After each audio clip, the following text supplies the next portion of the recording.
Bismillahirrahmanirrahim. Assalamu alaikum students. This is Educate Samra Irshad and here we are conducting Logat series. So welcome to this channel. Today we will discuss chapter 14 of CRPC, Information to Police and their powers to investigate. Start करते हैं हमारा आज का lecture जो कि है section 154। सबसे पहले हमारा सीआरपीसी का, जिसको हम एफआईआर भी कहते हैं, फर्स्ट इंफॉर्मेशन रिपोर्ट। ये सेक्शन वो है कि where you set law in motion, कि जब कोई ऑफेंस होता है तो हम अपनी एफआईआर जाकर पुलिस को दर्ज करवाते हैं।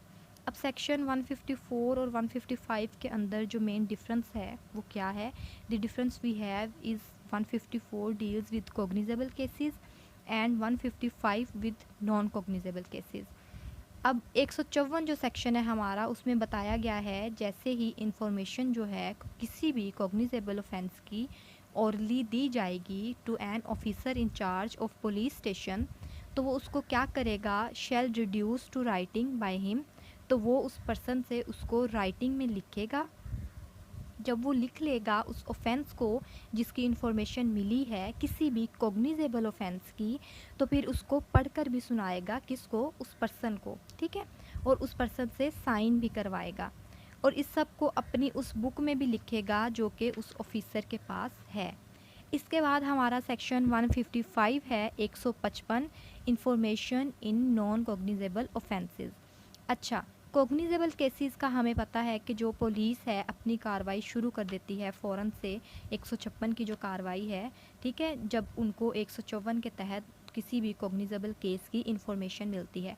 क्यों फ़ौरन से अपनी कार्रवाई शुरू कर देते हैं? क्योंकि हमने पढ़ा था, आपको याद होगा, कॉग्निजेबल ऑफेंसेस की डेफिनेशंस में हमने पढ़ा था कि ये ऐसे ऑफेंसेस हैं जो सीरियस नेचर के होते हैं, जो सीवियर किस्म के होते हैं, जहाँ पर जो पुलिस होती है वो विदाउट वारंट भी एक्ट कर सकती है, कार्रवाई कर सकती है। लेकिन जो ये 155 है ये डील करता है नॉन कॉग्निजेबल ऑफेंसेस के साथ।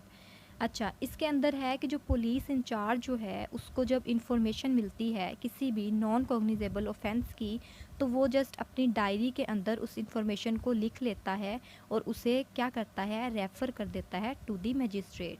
मजिस्ट्रेट को रेफ़र कर देता है आगे। No police officer shall investigate a non-cognizable case without order of magistrate of first class and second class, कि कोई भी जो पुलिस ऑफिसर है वो किसी भी नॉन कॉग्निजेबल केस को डील नहीं करेगा। कब तक?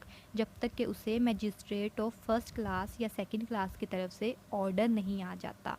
हालांकि जो हमने 154 में क्या पढ़ा है, 154 में जिसमें हमने कॉग्निजेबल ऑफेंसेस का पढ़ा है, कॉग्निजेबल केसेस का पढ़ा है, उसमें हमने ये पढ़ा है कि उसमें जैसे ही इंफॉर्मेशन मिलेगी किसी कॉग्निजेबल केस की, तो जो पुलिस है वो 156 सेक्शन के तहत फ़ौरन से कार्रवाई शुरू कर देगी। क्यों? क्योंकि वो सीरियस नेचर के ऑफेंसेस हैं। ये हमारा एक मेजर डिफरेंस है सेक्शन 154 और 155 में। अच्छा, अब जैसे ही इन्हें इन्फॉर्मेशन मिलेगी वो कार्रवाई स्टार्ट कर देंगे 156 के तहत, ठीक है। लेकिन 155 में जो कार्रवाई है वो नॉन कॉग्निजेबल केसेस की नहीं स्टार्ट होगी जब तक के मजिस्ट्रेट की तरफ से ऑर्डर ना आ जाए। अब आगे हमारा सेक्शन 156 है जिसमें हमारा कॉग्निजेबल केसेस की डिटेल बताई गई है, ठीक है। जो है वो इन्वेस्टिगेशन है, जब 154 के तहत कॉग्निजेबल केस की इंफॉर्मेशन मिलती है तो कार्रवाई स्टार्ट हो जाती है सेक्शन 156 के तहत। Any police incharge of police station में without the order of a magistrate investigate any cognizable offence, ठीक है, कि कोई भी पुलिस इंचार्ज है तो वो मजिस्ट्रेट के ऑर्डर के बगैर ही कॉग्निजेबल केस की जो कार्रवाई है वो स्टार्ट कर देगा। इसके बाद है कि जो उसकी जो कार्रवाई होगी उसको किसी भी स्टेज पर क्वेश्चन नहीं किया जा सकता। सच ऑफिसर वाज नॉट एम्पावर्ड, किस ग्राउंड पर? कि जी फ़लाँ जो ऑफिसर था वो एम्पावर्ड नहीं था, ठीक है। इस ग्राउंड पर किसी भी स्टेज पर उस कार्रवाई को क्वेश्चन नहीं किया जा सकता। अब आगे है कोई भी मजिस्ट्रेट जो कि एम्पावर्ड है, जैसे कि सेक्शन 190 के अंदर, तो वो आगे ऑर्डर दे सकता है इन्वेस्टिगेशन के लिए किसी भी कॉग्निजेबल केस की। इसके बाद है no police officer shall investigate an offence under section 497 and 498 of Pakistan penal code. अच्छा, अब ये वाले जो 2 केसेस हैं हमारे, जो कि पाकिस्तान पिनल कोड में ऑफेंसेस दिए गए हैं, इनकी जो इन्वेस्टिगेशन है वो तब तक स्टार्ट नहीं होगी जब तक कि there is any complaint by husband of women, कि जब तक उस वुमेन का जो हस्बैंड है वो खुद से कंप्लेंट दायर ना करा दे। अच्छा, इसके बाद हमारे 2 बहुत ही इम्पोर्टेंट सेक्शंस हैं, सेक्शंस 156A और 156B। ये जो हमारे 2 सेक्शंस हैं ये प्रैक्टिकली बहुत इंपॉर्टेंट है, ठीक है। अच्छा, अब जो 156A है, ये जो केसेस हैं 295C के, उनको डील करता है, ठीक है। इनमें जो इन्वेस्टिगेशन है वो सुप्रिटेंडेंट ऑफ पुलिस करेगा, और 156B के अंदर जो जिना के केसेस हैं उनके अंदर भी इन्वेस्टिगेशन सुप्रिटेंडेंट ऑफ पुलिस करेगा। अच्छा, अब यहाँ पे डिफरेंस क्या आ गया है कि जो बाकी जो केसेस हैं सीआरपीसी के तहत, उनमें जो इन्वेस्टिगेशन है वो कोई भी पुलिस ऑफिसर कर सकता है, लेकिन यहाँ पर 2 जो केसेस हैं वो हाईलाइट कर दिए गए हैं। कौन से? एक तो केसेस हैं 295C को जो डील करते हैं, सेकेंडली हैं जो जिना को डील करते हैं। इन 2 केसेस में जो इन्वेस्टिगेशन होगी वो सुप्रिटेंडेंट ऑफ पुलिस करेगा। आगे हमारा सेक्शन 157 है, procedure where cognizable offence suspected, कि अगर कोई पुलिस इंचार्ज है, ठीक है, वो अंडर सेक्शन 156 वो क्या कर सकता है, वो एक रिपोर्ट सेंड कर सकता है मजिस्ट्रेट को कि अगर उसको किसी ऑफेंस, किसी कॉग्निजेबल ऑफेंस की सस्पिशन है तो वो रिपोर्ट भेजेगा मजिस्ट्रेट को। मजिस्ट्रेट को जो कि एम्पावर्ड है, जिसके पास अथॉरिटी है कि वो कोग्निजेंस ले सकता है ऐसे ऑफेंस की, और फिर उस पर कार्रवाई स्टार्ट कर सकता है और उस स्पॉट तक जा सकता है, उस स्पॉट तक to investigate facts and circumstances of the case, ठीक है, कि उससे रिलेटेड जो फैक्ट्स हैं या सर्कमस्टांसेस हैं उनको इन्वेस्टिगेट करने के लिए। उसके बाद वो क्या करेगा, जो भी नेसेसरी मेजर्स होंगी वो ले सकता है। अब यहाँ पे सारा ये प्रोसीजर है कि किस चीज़ का प्रोसीजर है, जहाँ पर किसी कोग्निजेबल ऑफेंस की सस्पिशन हो तो वहाँ पर जो मजिस्ट्रेट है, ठीक है, वो रिपोर्ट मिलने के बाद वहाँ उस स्पॉट पर जा सकता है और इन्वेस्टिगेट कर सकता है। अच्छा, आगे है, अगर तो वो ऑफेंस जिसकी सस्पिशन थी वो सीरियस नेचर का है तो वो ऑफेंडर जो है उसको अरेस्ट कर लिया जाएगा, और अगर वो जो ऑफेंस सीरियस नेचर का नहीं है जिसके ऊपर सस्पिशन थी, ठीक है, अगर वो केस सीरियस नेचर का नहीं है, वहाँ पर ऑफिसर इंचार्ज है उसको आगे प्रोसीड करने की ज़रूरत नहीं है, ठीक है। मतलब अगर उसको उसमें कोई सफिशेंट कॉज ही नहीं है, कोई सफिशेंट ग्राउंड नहीं है, तो जो पुलिस इंचार्ज होगा वो उसमें फ़र्दर इन्वेस्टिगेट आगे नहीं करेगा। आगे हमारा सेक्शन 154 है 154, कि वो रिपोर्ट्स जो हैं वो कैसे सबमिट की जाएंगी। तो जो सुपीरियर ऑफिसर है वो इंस्ट्रक्शंस देगा किसको, officer in charge of the police station को, कि जब रिपोर्ट जो है वो तैयार हो जाए तो बगैर डिले किए उसको आगे मजिस्ट्रेट को जमा करा दिया जाए। इसके बाद हमारा सेक्शन 159 है, पावर टू होल्ड इन्वेस्टिगेशन और प्रीलिमिनरी इंक्वायरी।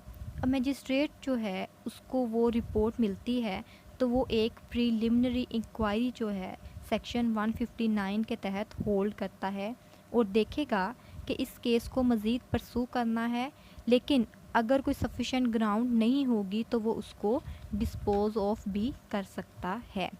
आगे हमारा सेक्शन 160 है, पुलिस ऑफिसर्स पावर। इसमें पुलिस ऑफिसर को ये पावर दी गई है कि वो किसी भी विटनेस को कॉल कर सकता है for the purpose of investigation. उसको इन्वेस्टिगेशन के लिए किसी भी पर्सन को, किसी भी विटनेस को बुला सकता है कोई भी पुलिस ऑफिसर।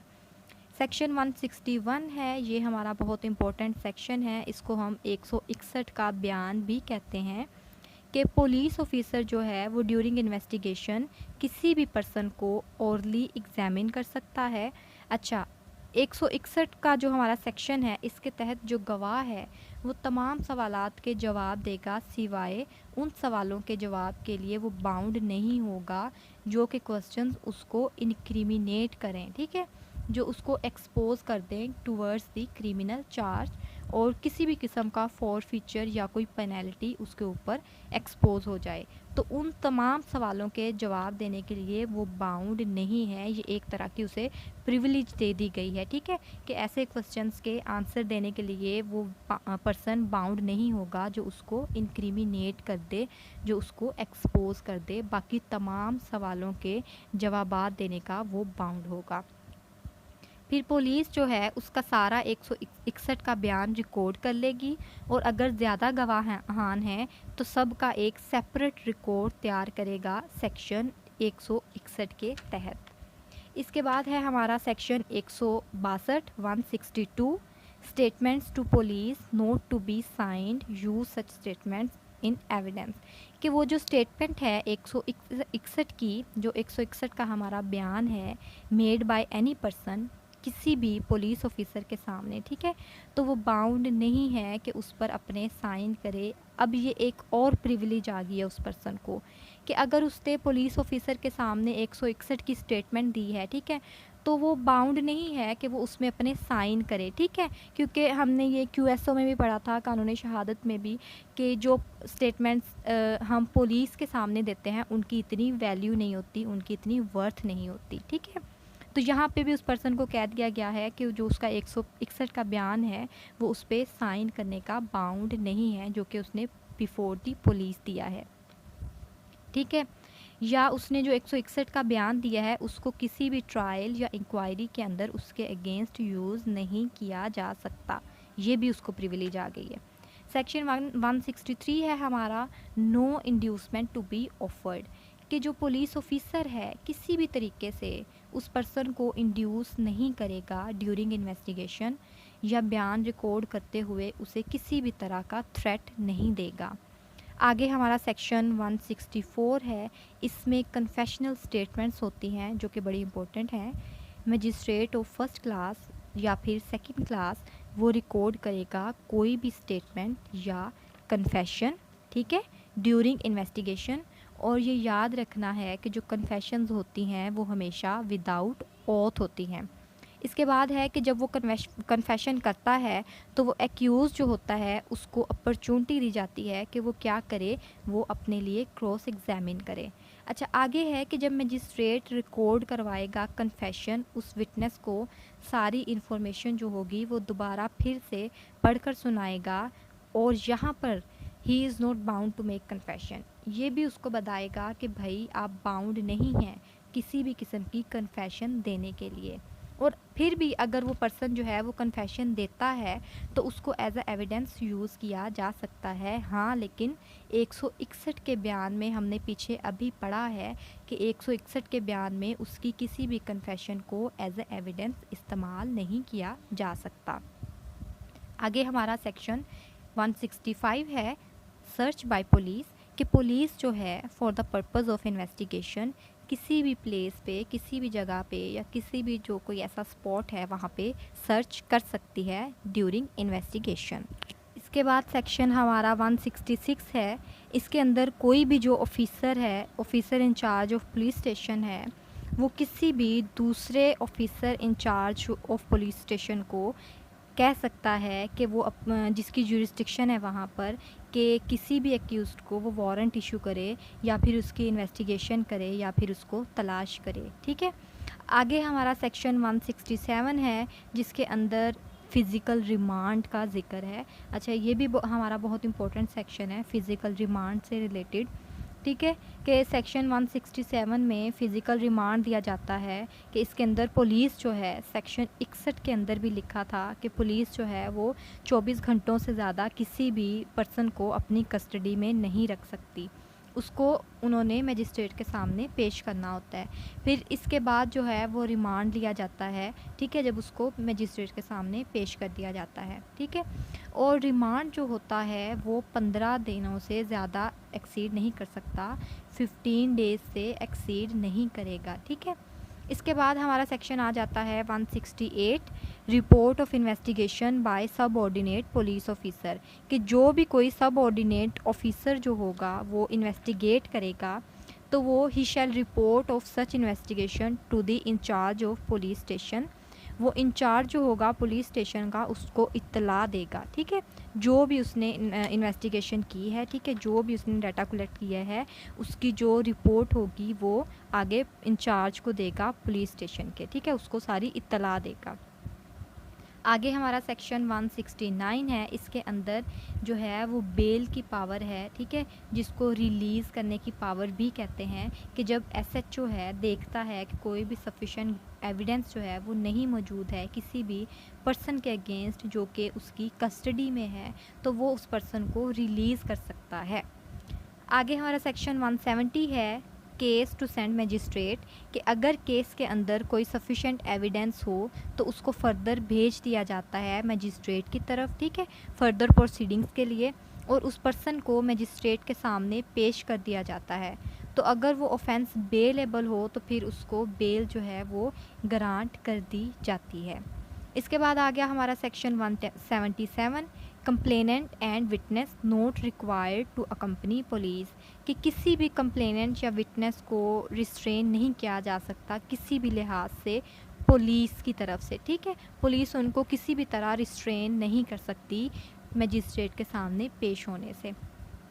आगे सेक्शन 172 है, जिसको हम पुलिस ज़िमनी भी कहते हैं या फिर हम पुलिस डायरी भी कहते हैं, कि पुलिस इन्वेस्टिगेशन के दौरान जो भी काम करती है, जो भी एक्ट करती है, जहाँ भी जाते हैं, ठीक है, जो भी डाटा कलेक्ट करते हैं, जो भी इन्वेस्टिगेशन करते हैं, किसी जगह पे सर्च करते हैं, तो वो सब की सब जो चीज़ें हैं उन्होंने अपनी डायरी यानी पुलिस ज़िमनी के अंदर रिकॉर्ड करनी होती हैं। आगे सेक्शन 173 है, पुलिस चालान, कि पुलिस चालान जो है पब्लिक प्रोसिक्यूटर या मजिस्ट्रेट को दिया जाता है, जिसे चालान रिपोर्ट भी कहते हैं और 173 की रिपोर्ट भी कहा जाता है।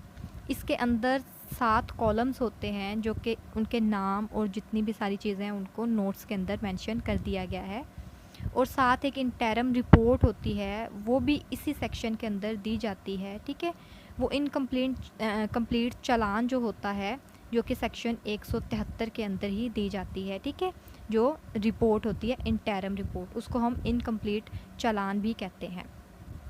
आगे हमारा सेक्शन 174 है, कि जिसके अंदर पुलिस जैसे कि सुसाइड के केसेस होते हैं उनके अंदर पुलिस इमीडिएटली इत्तला देगा किसी भी नियरेस्ट मजिस्ट्रेट को, ठीक है।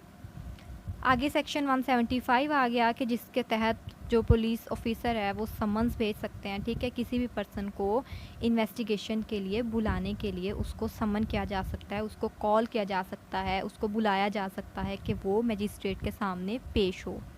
आगे सबसे एंड पे जो हमारा सेक्शन है इस चैप्टर का वो है section 176, inquiry by magistrate to cause death, कि पुलिस स्टेशन के अंदर अगर किसी भी पर्सन की डेथ हो जाती है तो मजिस्ट्रेट जो है वो इंक्वायरी होल्ड कर सकता है, ठीक है। और इसके इसी सेक्शन के अंदर सेक्शन 176 के अंदर एक इम्पॉर्टेंट बात बताई गई है कि जो मजिस्ट्रेट है अगर किसी पर्सन को दफनाया जा चुका है तो वो मजिस्ट्रेट उसकी कब्र कुशाई भी करा सकता है for the purpose of investigation, या फिर एविडेंस कलेक्ट करने के लिए कि जी इसकी डेथ किस रीज़न की वजह से हुई है।